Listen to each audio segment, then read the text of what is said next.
I am getting to work today. I'm going to take you through step by step several things that I have got to get done. So we're going to start inside. We're going to be working on this. You know what it is. I don't want to mention it other than to say it's a 1963 vintage canned ham. This is going to be wildly out of order, but these things need to get done and I want to show them to you. Having said that,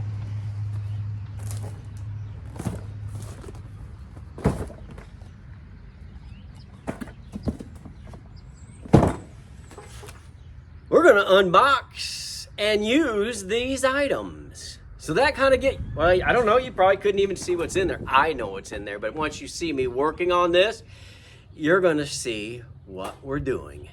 So let's get to it, because we got to go camping. Why am I filming and it's so dark? Well, I'm going to tell you why. Because we have to hook up the electric. And here is the breaker box. Let me give you a better shot that's not my arm. Breaker box. So, we've got some number 10 wire here. We've got to run it out here to get to the shore power. Shore power. So, what I'm going to do, I'm just going to do a pilot hole. I know where I can go here. I know the length of my wire. So here I go.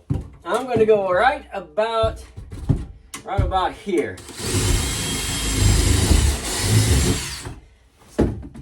So that is where it's going to go.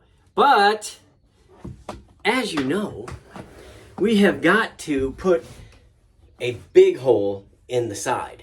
That's why we're just drilling the pilot hole. So let's run out there real quick and we'll see exactly how big this hole needs to be to run the shore power. RV Power Inlet by RV Guard. RV Guard sent us several boxes and we're going to put them to good use. So this is what they sent us. Let me open that up. And that is exactly the 30 amp power that we're using. Let's go back over here. There's our pilot hole right there. So we have got to decide how we're going to install this. So what we need is our hole saws. This is a 2 1/8. So let's just see if this will allow. Oh, that's so close. It made it over this part, but it didn't make it over that hump. 2 1/8, too small. This is 2 1/4. Perfect fit. So what we're gonna do is we're gonna put that together in there. I'm gonna install it right here. Then we're gonna go drill our hole. Let me do that real quick. That is what that's gonna like. That guide will go into our pilot hole like this. We're gonna get it spinning, then we're gonna engage it through the metal, through the wall, and ready to install. Hey, that was poetic.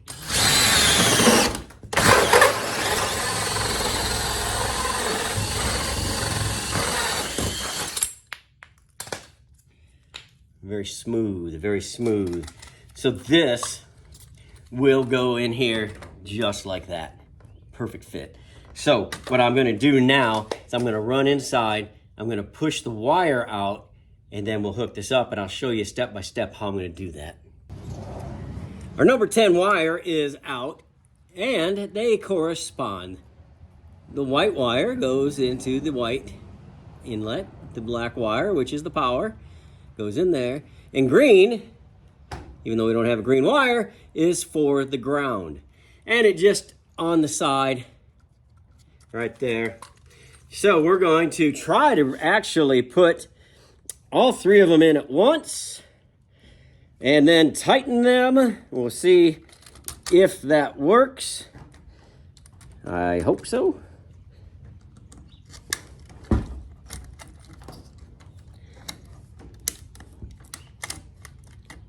We've got to loosen this up. So I'm going to loosen the screws on the side so that we can get the wire all the way in to make good connection. That's definitely what we need. There we go.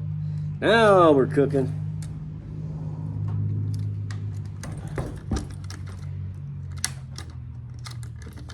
Excellent, excellent, excellent. I'm going to tighten these down real quick. That's good. This one, getting a good shot of my arm there. Then right here for the power.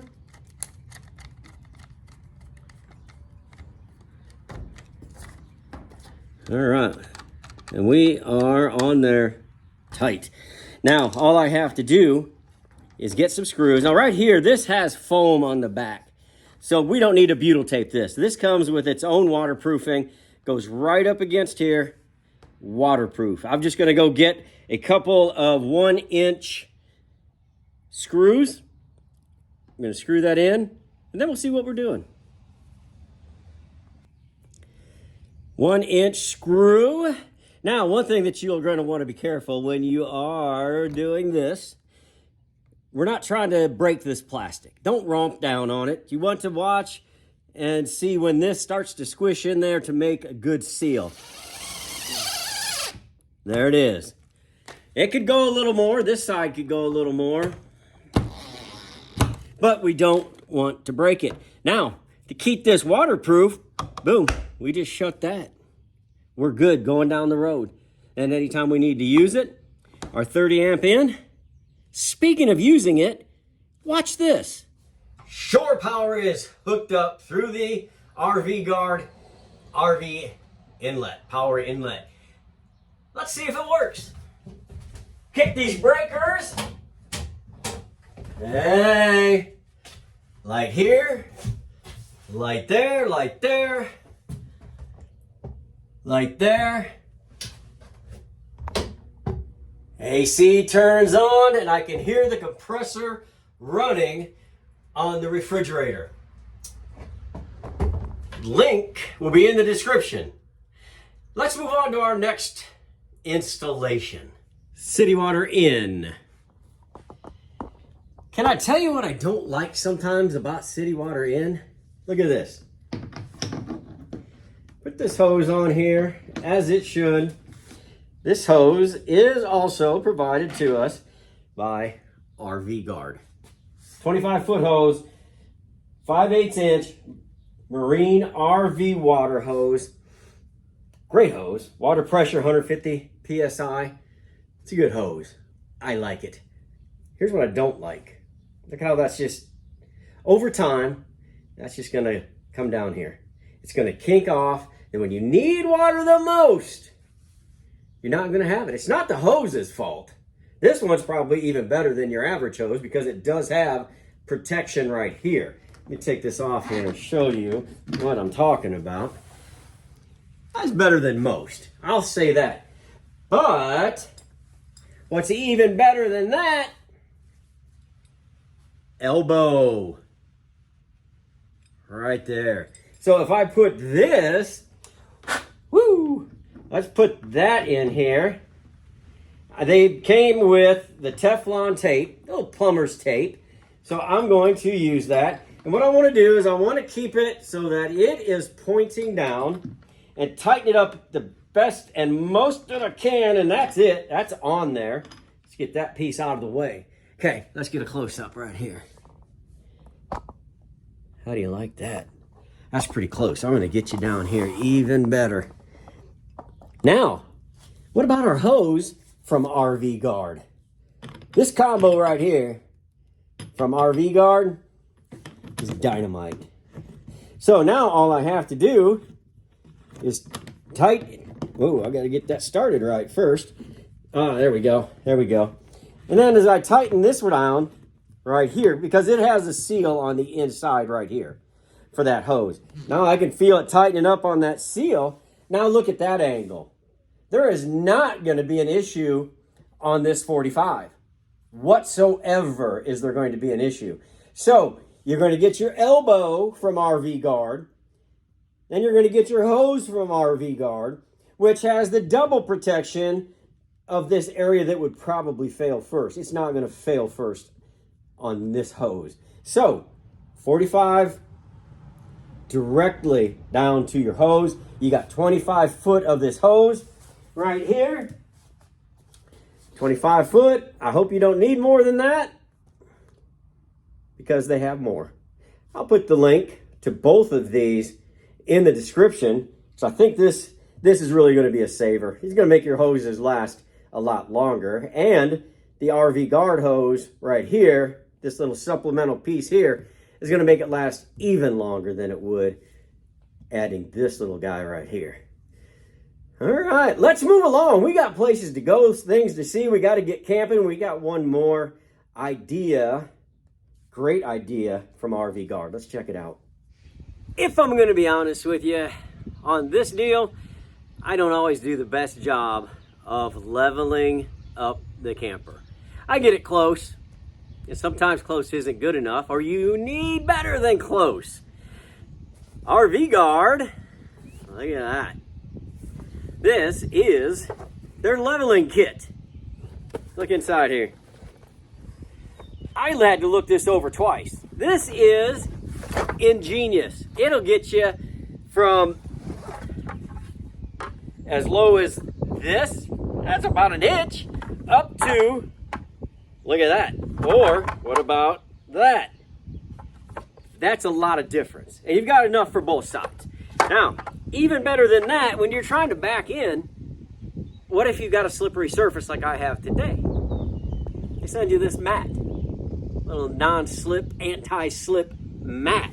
So what I'm gonna do, now we're pretty level out here, but I wanna demonstrate it for you. So I'm just gonna put this right back here, my little anti-leveling. Then I'm going to go right there. Probably need to put that a little closer. And that's where we're going to start, because this little beauty is going to work on the other side to chalk us up. So I'm going to get Lillette over here to tell me when to stop. Luckily, I've got some help.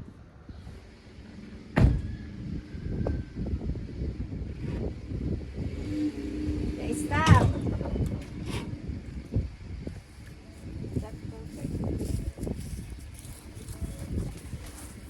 Now all I have to do is put this in here, and these grooves on here line up with grooves, indentations on the black one. I set this in here. Then when I unhook, it's chalked both ways because it creates that U shape. Let me get you in there real quick. All right, so here's where we ended up. You could see how this makes the U shape. It's gonna keep it from going off the back, and putting this chalk in here on, see how it's sitting in the grooves real nice, okay? It's not gonna roll forward, it's not gonna roll backwards. It's got a nice little cradle, and we're going to be able to be 100% level just based on these grooves. Now, if I didn't like this level, I could pull this one out, just one or two grooves, and pull the trailer forward. And then that would make this U shape, this cradle, would be less shallow, more shallow, less shallow. And we would be able to do our leveling notch by notch. Very ingenious. I've got enough for both sides. They don't have to be exact on each side. Let's look at the top side. Let's pretend this is upside down. See, we hit it like that. We can go like that. And each time it's getting closer to the ground. So we could have this side sitting, the other side sitting like this, where this side is sitting almost all the way up. And that's how you're gonna level your camper. Pretty cool. RV Guard. Link in the description.